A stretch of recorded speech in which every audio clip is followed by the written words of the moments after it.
Hi hello అండి, నమస్తే. Welcome back to our channel. మరొక ఇంట్రెస్టింగ్ రెసిపీతో మీ ముందుకైతే వచ్చేసాము. ఈరోజు వీడియోలో రాగి సంగటి ఎలా ప్రిపేర్ చేసుకోవాలో చూద్దాము. దీనికోసం ముందుగా మనం బియ్యం తీసుకోవాలి. మేమైతే కొలత కోసం ఒక చిన్న గ్లాస్, అంటే ఒక టీ గ్లాస్ తీసుకున్నామండి. ఆ గ్లాస్తో బియ్యం తీసుకొని శుభ్రంగా 2-3 సార్లు వాష్ చేసుకోవాలి.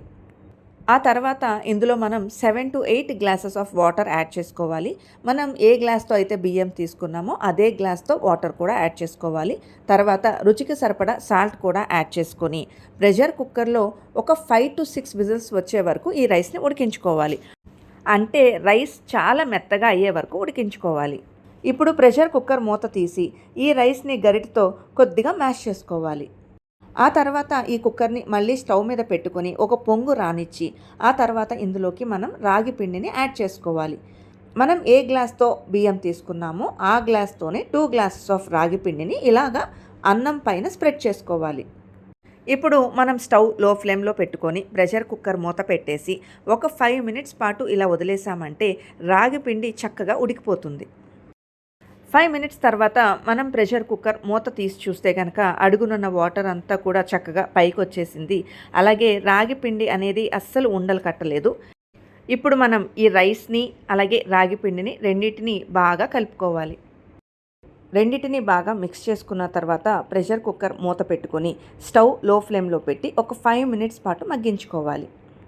ఆ తర్వాత ఇందులోకి 1 or 2 టేబుల్ స్పూన్స్ వరకు నెయ్యి యాడ్ చేసుకొని మళ్ళీ ఒకసారి మూత పెట్టుకొని లో ఫ్లేమ్లో ఒక 5 మినిట్స్ పాటు మగ్గించుకోవాలి. అంతేనండి, వేడి వేడిగా రాగి సంగటి రెడీ అయిపోయినట్టే. ఇప్పుడు మనం స్టవ్ కూడా ఆఫ్ చేసుకొని ఈ రెండింటిని ఒకసారి బాగా మిక్స్ చేసుకోవాలి. రాగి సంగటి ఎప్పుడైనా సరే వేడి వేడిగా సర్వ్ చేసుకుంటేనే చాలా చాలా బాగుంటుంది.